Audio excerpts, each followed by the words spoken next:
Siempre supe que en mi familia había un favorito, y ese nunca fui yo. Mi hermana Emily era la niña de oro, la que aparentemente nunca hacía nada malo, la que tenía todo a su alcance. Yo, en cambio, era el plan B, el repuesto, aquel del que se esperaba que se encargara de las cosas, que fuera responsable, que se sacrificara. Seguí la corriente durante años, pero un día decidí que ya era suficiente. Al crecer, el patrón era obvio. Emily recibía la ropa más nueva, tutores privados, vacaciones de ensueño. Yo recibía sermones sobre el trabajo duro y la independencia. A los 16 años, yo volteaba hamburguesas en un sucio restaurante de carretera mientras ella se preparaba para un viaje de verano a Europa. Cuando lo mencioné, mis padres me dijeron que necesitaba entender las prioridades. Traducción: el futuro de Emily importaba, el mío, no tanto. No estaba resentido, al menos no al principio. Simplemente asumí que así funcionaban las cosas. Los padres invierten en el hijo que creen que llegará lejos, y el otro, bueno, aprende a defenderse por sí mismo. Así lo hice. Trabajé durante la universidad, viví en apartamentos estrechos con compañeros de cuarto que olvidaban pagar el alquiler y me saltaba las salidas nocturnas mientras mis compañeros de clase festejaban. Con cada cheque de pago, guardaba algo. No estaba seguro para qué, solo sabía que necesitaba una red de seguridad. Porque nadie iba a atraparme si me caía. Después de graduarme, sabía que tenía dos opciones: trabajar duro en un empleo mal pagado o arriesgarme. Tomé mis ahorros y abrí un pequeño taller de reparación de automóviles. No era glamoroso, y el primer año fue brutal: noches largas, horas interminables, fines de semana con los codos hundidos en grasa de motor. Pero valió la pena. Para el quinto año, estaba ganando dinero constante, lo suficiente como para empezar a pensar seriamente en comprar mi propia casa. Por supuesto, mis padres lo sabían. Había mencionado mi sueño de finalmente tener una casa en lugar de alquilar un apartamento diminuto, y cada vez que lo hacía, sonreían.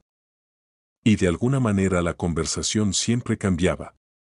«Sabes», suspiraba mi mamá dramáticamente, «Emily ha estado pasando por muchas dificultades. El alquiler es tan caro estos días». Mi papá agregaba: «Solo necesita un poco de ayuda. Significará mucho si tuviera un lugar estable para vivir».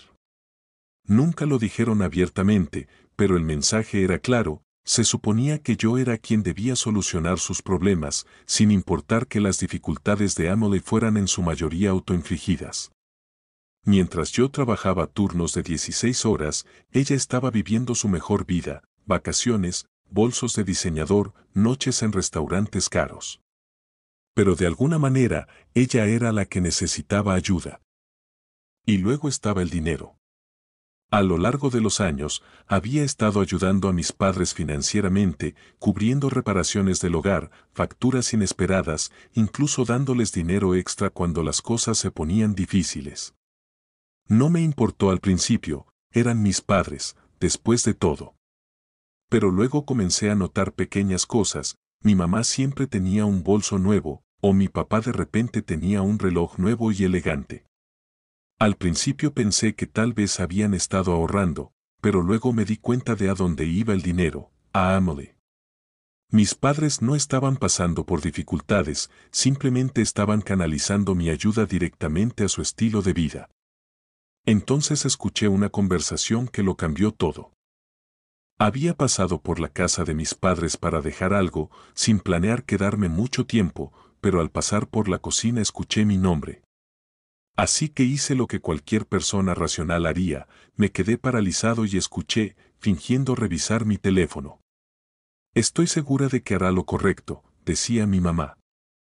«Es responsable, ha estado ahorrando durante años». Mi papá estuvo de acuerdo: «Tiene sentido. No puede esperar que ella pase por dificultades». Ella. Emily. La misma Emily que nunca había pagado un día de alquiler en su vida, la que todavía tenía a mis padres cubriendo las facturas de su tarjeta de crédito. Algo no cuadraba, y entonces me di cuenta: estaban hablando de mi dinero. Me quedé allí con el corazón latiendo con fuerza mientras la comprensión se hacía presente. Tenían un plan en el que yo, sin que me lo pidieran, compraría una casa, no para mí, sino para Emily. Y la peor parte, asumieron que simplemente seguiría la corriente, como si fuera obvio, como si fuera mi deber. Quería entrar y exigir respuestas, pero sabía cómo terminaría eso.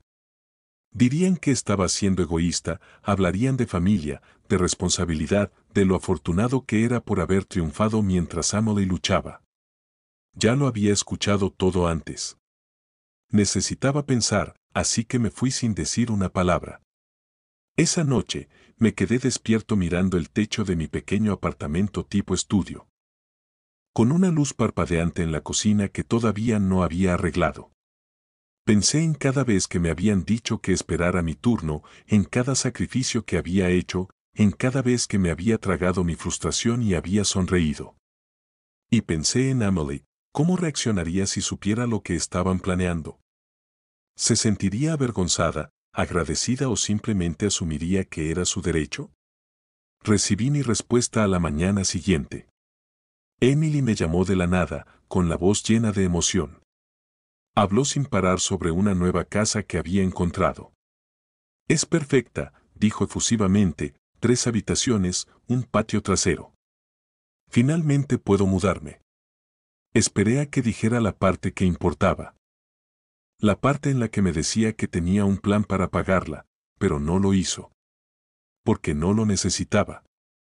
En su mente, esto ya estaba resuelto, mis padres se habían asegurado de eso. Incluso tuvo la audacia de mencionar que me dejaría dormir en la habitación de invitados si alguna vez necesitaba un lugar donde quedarme. Eso fue todo. El momento en que supe que ya no seguiría la corriente.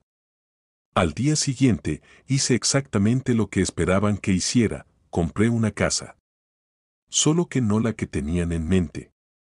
No se lo dije a nadie, sin grandes anuncios, sin explicaciones. Encontré un lugar que me encantaba, di mi depósito y firmé los papeles. No era enorme, pero era mía, la primera cosa en mi vida que era verdaderamente mía. Pensé que tenía tiempo antes de que mi familia se enterara, tal vez unos meses, tal vez incluso un año. Pero la vida tiene una forma divertida de acelerar las cosas. Estaba en medio de instalar mi nueva cocina, quitando esas ridículas pegatinas de Vive, Ríe, Ama que el dueño anterior había dejado, cuando mi teléfono comenzó a explotar, llamadas perdidas, mensajes, mi mamá, mi papá, Emily, incluso parientes lejanos con los que no había hablado en años. Y entonces vi el mensaje de texto que me revolvió el estómago. ¿Por qué nos enteramos por el agente de bienes raíces que compraste una casa? No tenía ni idea de cómo se habían enterado. Tal vez el agente le mencionó algo a alguien. Tal vez Emily había estado mirando las mismas propiedades. No importaba. Lo que importaba era que yo había hecho mi movimiento y ahora la verdadera batalla estaba a punto de comenzar. En el momento en que ese mensaje de texto apareció en mi pantalla, supe que mi pacífica fase de inauguración de la casa había terminado oficialmente. Mi teléfono no dejaba de sonar, llamadas, mensajes, algunos enojados, otros preocupados, todos con el mismo trasfondo, traición. Los ignoré. Si contestaba ahora, me vería arrastrado a una conversación en la que tergiversarían todo para que yo fuera el malo. En cambio, volví a instalar mi casa. El dueño anterior había dejado un papel tapiz horrible en la sala de estar. Y si tenía que lidiar con algo estresante hoy, iba a hacer eso. Entonces sonó el timbre. Ya sabía quién era, podía sentirlo en los huesos. Cuando abrí la puerta, mis padres estaban allí, pareciendo menos padres amorosos y más ejecutivos corporativos listos para discutir mi incumplimiento de contrato. El rostro de mi mamá era una mezcla de decepción y dolor, el tipo de mirada reservada para cuando solía olvidarme de llamar a casa. Mi papá tenía los brazos cruzados, como si estuviera a punto de negociar una adquisición hostil. Antes de que pudieran siquiera entrar, me preparé. Los siguientes 20 minutos fueron exactamente lo que esperaba, acusaciones, culpa, todo el discurso de Somos Familia. Mi mamá habló sobre cómo Emily estaba desconsolada y no sabía dónde viviría ahora. Mi papá dejó en claro que estaban contando conmigo para hacer lo correcto. Y mi favorita, el recordatorio de que, después de todo lo que hicieron por mí, así era como les pagaba. ¿Todo lo que hicieron por mí? ¿Cómo hacerme pagar el alquiler cuando era adolescente? ¿Cómo esperar que financiara mi propia educación mientras pagaban el guardarropa de diseñador de Emily? ¿Cómo dejarme trabajar en 2 trabajos mientras ella disfrutaba de escapadas de fin de semana a un spa? En todo caso, yo les había pagado 10 veces más. Podía sentir que mi paciencia se agotaba, pero en lugar de estallar, me quedé callado, simplemente asentí con la cabeza, dejé que hablaran. Había aprendido hacía mucho tiempo que discutir no funcionaba, no estaban allí para escuchar, estaban allí para imponer su narrativa. Luego vino el ultimátum. Mi mamá, con la voz llena de calma forzada, me dijo que tenía 2 opciones, transferir la casa a Emily o ser excluido. Tuve que contener la risa. ¿Excluido de qué? ¿De su amor y apoyo? El mismo amor y apoyo que siempre venía con condiciones, la misma familia que nunca me había ofrecido nada sin esperar el doble a cambio. Les dije que lo pensaría, no porque realmente lo hiciera, sino porque quería que salieran de mi casa. Se fueron con aire de victoria. Como si me hubieran arrinconado para que me sometiera. Respiré hondo, entré en la cocina y saqué una cerveza del refrigerador. Me senté, miré mi teléfono, más llamadas perdidas. Emily finalmente me había enviado un mensaje de texto y ya podía adivinar lo que decía, algo sobre que yo le arruinaba la vida, algo sobre cómo había contado conmigo. Lo abrí, y fue entonces cuando vi algo que me heló la sangre. Un mensaje de Emily, pero no era para mí, accidentalmente lo había enviado a nuestro chat grupal familiar en lugar de a quien quiera que le estuviera hablando. El mensaje era un plan detallado sobre cómo ella y mis padres iban a quebrarme, cómo mantendrían la presión hasta que cediera y les entregara la casa. Allí estaba. Claro como el día, la confirmación de que nada de esto se trataba de justicia o familia, era un derribo coordinado, y yo era solo un tonto que se suponía que debía rendirse. Tomé una captura de pantalla, la guardé y me quedé sentado allí por un minuto. Por primera vez en años, sentí que algo cambiaba. No era ira, no era tristeza, solo claridad. Nunca me habían visto como familia, solo era un recurso para ser utilizado según fuera necesario. Así que tomé una decisión, no iba a discutir, no iba a dar explicaciones, simplemente les iba a demostrar lo harto que estaba. A la mañana siguiente, me desperté con un plan. Si mi familia quería una batalla, iban a tener una. Pero en mis términos. No iba a discutir ni a dar explicaciones, iba a tomar el control de la situación y asegurarme de que supieran que había terminado de jugar sus juegos. Primero, aseguré mis finanzas, cambié todas mis contraseñas, revisé mis cuentas bancarias e incluso instalé cámaras de seguridad alrededor de mi propiedad. Conociendo a mi familia, no descartaría que hicieran algo desesperado. Luego contacté a un abogado. No tenía ni idea de si mis padres realmente podrían causarme problemas legales, pero no iba a correr ningún riesgo.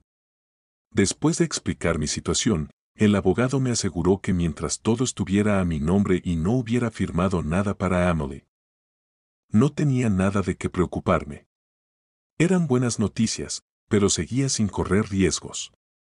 Más tarde ese día, recibí un mensaje de texto de Emily: estoy dispuesta a hablar, pero solo si estás listo para arreglar las cosas. Lo ignoré. Unas horas más tarde, llegó otro mensaje, esta vez de mi mamá: estoy preocupada por ti.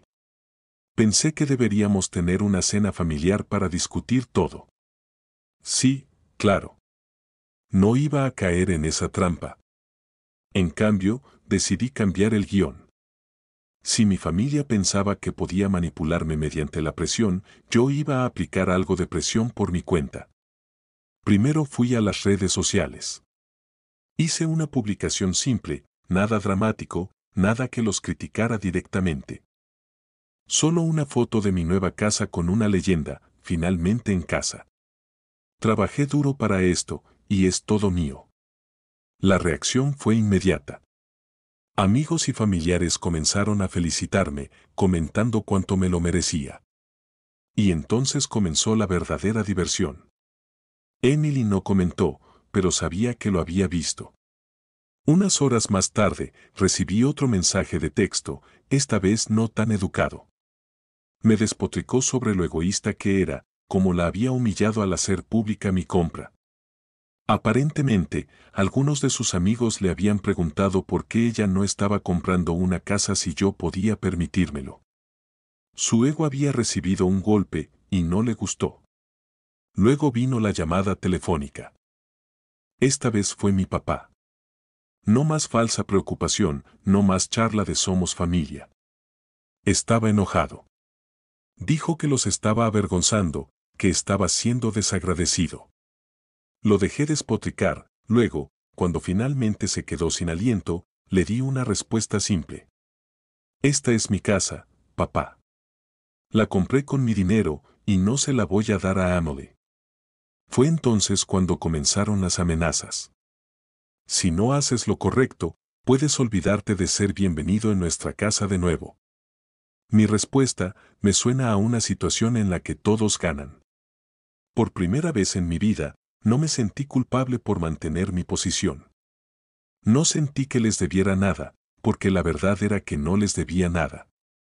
Bloqueé el número de Emily, silencié las llamadas de mis padres, luego pedí comida para llevar de mi restaurante de barbacoa favorito. Abrí una cerveza fría y me senté en mi nuevo porche viendo la puesta de sol sobre mi propiedad ganada con tanto esfuerzo. Por primera vez en mi vida, era verdaderamente libre. El silencio no duró mucho. A la mañana siguiente, mi bandeja de entrada estaba inundada de aún más mensajes. Emily había entrado en modo de crisis total. Mis padres habían comenzado el control de daños. Aparentemente, algunos familiares habían visto mi publicación y habían comenzado a hacer preguntas. Lo último que querían mis padres era que las personas fuera de su pequeño círculo se dieran cuenta de lo mal que estaba realmente la situación. Casi podía escuchar sus conversaciones, mi mamá tratando frenéticamente de darle la vuelta a la historia para no quedar mal, mi papá quejándose del deber familiar y de cómo los había traicionado, y Emily, bueno, ella se había vuelto loca. No solo estaba despotricando en el chat grupal familiar, sino que también estaba expresando sus quejas en las redes sociales. Revisé sus últimas publicaciones, largos y dramáticos textos sobre lo difícil que era su vida, cómo había sido traicionada por las personas más cercanas a ella y cómo estaba luchando por encontrar un lugar para vivir. Casi me ahogo con mi café cuando vi que había comenzado un GoFundMe. Así es, había creado una campaña de financiación colectiva titulada Ayuda a Emily a conseguir la casa que se merece. La audacia era casi impresionante. La descripción era aún mejor, se presentaba como la hermana en apuros cuyo hermano despiadado se había negado a ayudarla en su momento de necesidad. Convenientemente omitió la parte en la que esperaba una casa gratis y no había hecho absolutamente nada para ganársela. Un total de $25 donados, probablemente de uno de sus amigos igualmente consentidos. Tenía que admitir que estaba un poco decepcionado, si vas a cometer una estafa, al menos hazla creíble. Aún así, la situación se estaba volviendo ridícula. Necesitaba acabar con esto antes de que se saliera de control. No tenía ningún interés en convertir esto en una disputa familiar en línea. Pero tampoco iba a dejar que arrastraran mi nombre por el barro. Así que decidí lanzar una última bomba. Hice una nueva publicación, pero esta vez incluye algunos recibos, capturas de pantalla reales del mensaje de texto que Emily me había enviado donde admitía abiertamente que planeaba con mis padres presionarme para que le diera mi casa. No agregué ningún comentario, solo las capturas de pantalla y un título simple, aclarando algunos malentendidos. Internet hizo el resto. En cuestión de horas, la gente comenzó a criticarla. Los amigos que la habían apoyado ciegamente antes de repente se quedaron en silencio, algunos incluso se volvieron contra ella al darse cuenta de que habían sido manipulados. Emily borró su GoFundMe y bloqueó sus cuentas de redes sociales. Mis padres tampoco estaban manejando bien la presión.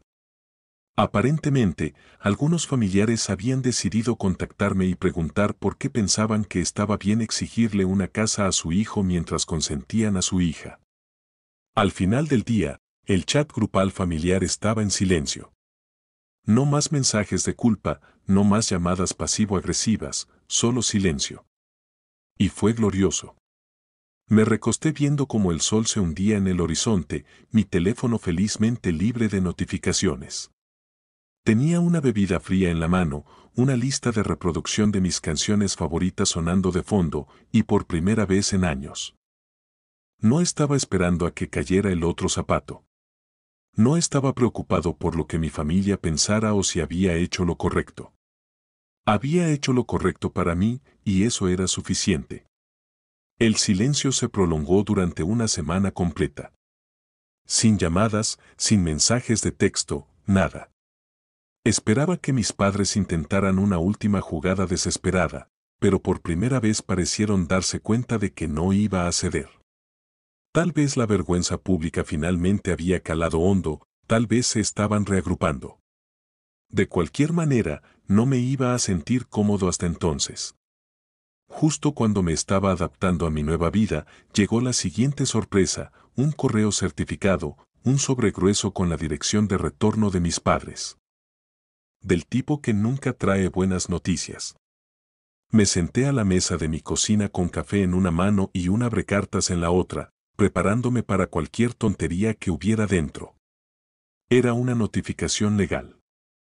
Mis padres amenazaban con demandarme.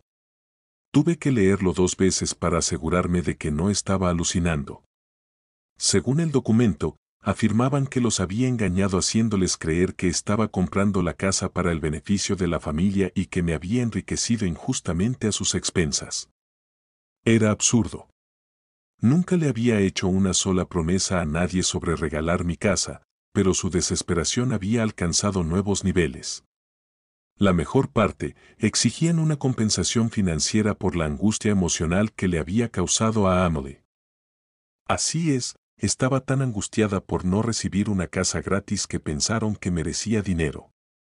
Hice lo que cualquier persona racional haría, me reí. Luego llamé a mi abogado. La conversación fue breve, mi abogado apenas contuvo su propia diversión cuando me dijo que este caso no tenía ninguna posibilidad de sostenerse en los tribunales. En el mejor de los casos, era una táctica de miedo, en el peor, un último esfuerzo desesperado para manipularme para que cediera. De cualquier manera, no estaba preocupado, pero tampoco iba a dejarlo pasar. Si querían intensificar las cosas, yo las intensificaría de vuelta. Hice algunas llamadas más, una a mi banco, solo para verificar 3 veces que todo estaba bloqueado. Otra a un cerrajero para reforzar la seguridad de mi casa. Luego hice lo que sabía que los llevaría al límite, les envié a mis padres una carta certificada a cambio, informándoles que cualquier acoso adicional resultaría en acciones legales. 2 días después, se reanudaron las llamadas telefónicas. Primero mi mamá, luego mi papá, luego Emily. Los ignoré a todos. Dejaron mensajes de voz, algunos disculpándose, otros todavía tratando de culparme.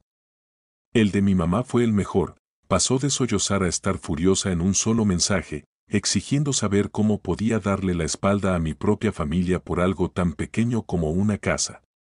Pequeño. La ironía casi me derriba. Si era tan pequeño, ¿por qué estaban dispuestos a ir a los tribunales por eso? Finalmente, al tercer día, contesté cuando mi papá llamó. Se saltó las cortesías, directo al grano, dejarían todo si simplemente aceptaba llegar a un acuerdo con Emily. Le dije que no había nada que resolver. Esa fue la gota que colmó el vaso. Explotó, despotricando sobre lo egoísta que era, como los había traicionado, como ningún hijo suyo trataría a su familia de esta manera. Era el tipo de discurso que había escuchado una docena de veces antes, pero esta vez no sentí nada. Lo dejé hablar, luego, cuando finalmente se quedó sin aliento, le dije con calma, no tengo nada más que decir. Te deseo lo mejor. Espero que sigan adelante. Y colgué. Y eso fue todo. Las amenazas legales cesaron. La culpa desapareció. Mis padres finalmente parecieron entender que no iba a ceder, y Emily, bueno, se quedó en silencio. O se dio cuenta de que no obtendría nada de mí, o encontró otro objetivo al que aferrarse. Por primera vez en mi vida, me sentí libre. No más manipulación, no más obligaciones, solo yo, mi casa y un futuro que realmente me pertenecía. Había ganado. Las primeras semanas de libertad fueron una adaptación. Había pasado tanto tiempo esperando la siguiente ronda de manipulación que se sentía extraño despertar sin temer un mensaje de texto pasivo-agresivo u otra emboscada familiar. Mi casa realmente se sentía como un hogar ahora, no solo un lugar que tenía que defender. Por primera vez, podía concentrarme en mí mismo. Adquirí una rutina sólida, despertar temprano, ir al gimnasio, cocinar comidas de verdad en lugar de comprar comida rápida para llevar. Finalmente tuve el tiempo y la energía para disfrutar de las pequeñas cosas, como sentarme en mi porche con una taza de café y ver cómo se despertaba el mundo. Era el tipo de paz que nunca me di cuenta de que necesitaba. Pero, por supuesto, la paz nunca dura para siempre. Una tarde, mientras trabajaba desde casa, escuché que llamaban a la puerta. Mi instinto me dijo exactamente quién era antes de que siquiera mirara. Efectivamente, Emily estaba parada en mi porche, pareciendo menos la hermana con la que crecí y más como una vendedora de puerta en puerta en el último día del trimestre. La confianza autoritaria se había ido, reemplazada por algo que casi parecía desesperación. Casi no la dejé entrar. En cambio, salí con los brazos cruzados, esperando el guión que hubiera preparado. Comenzó con una pequeña charla incómoda, forzada, como si estuviera leyendo un guión mal ensayado. Luego vino la verdadera razón por la que estaba allí. He pensado en todo y me he dado cuenta de que he sido un poco injusta, me aseguró. Ya no pido una casa, solo un lugar donde quedarme. Solo por un tiempo. Casi me reí. ¿Un tiempo? Claro. ¿Y luego qué? La dejo mudarse y de repente estoy pagando sus facturas mientras ella se relaja en mi sofá, quejándose de lo injusta que es la vida. Ni hablar.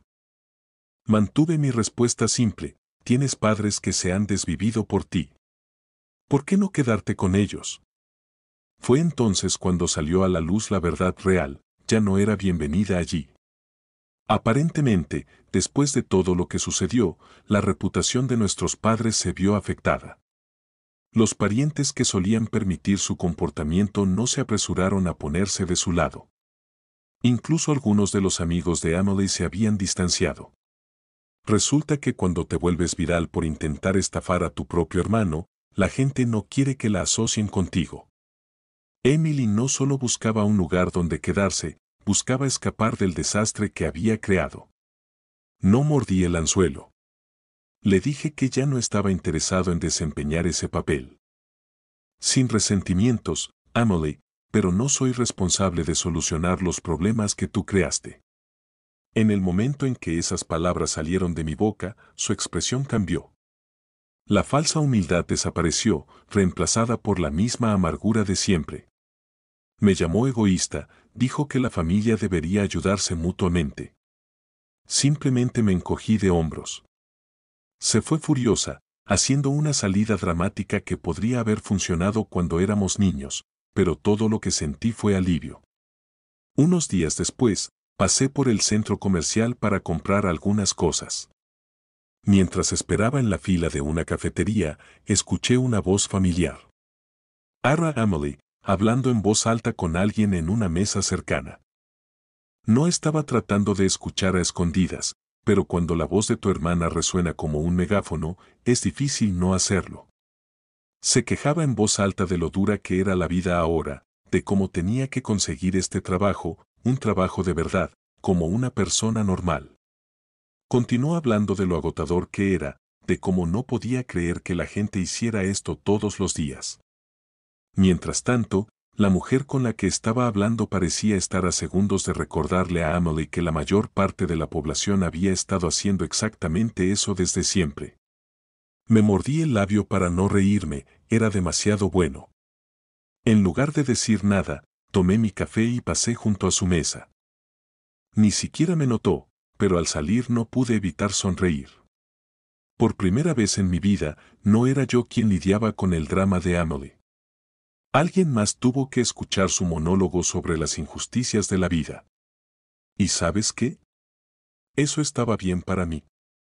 Más tarde esa noche, recibí un mensaje de texto de mi mamá, un último intento desesperado de hacerme sentir culpable para que reconsiderara, algo sobre cómo la familia permanece unida y cómo no podía creer lo frío que me había vuelto. Lo ignoré. Habían pasado años dejando en claro que yo no era realmente parte de su definición de familia, a menos que les fuera útil. Ahora finalmente entendía algo importante, no era frío. Simplemente había terminado. Y por primera vez en mi vida, no sentí la necesidad de dar explicaciones a nadie.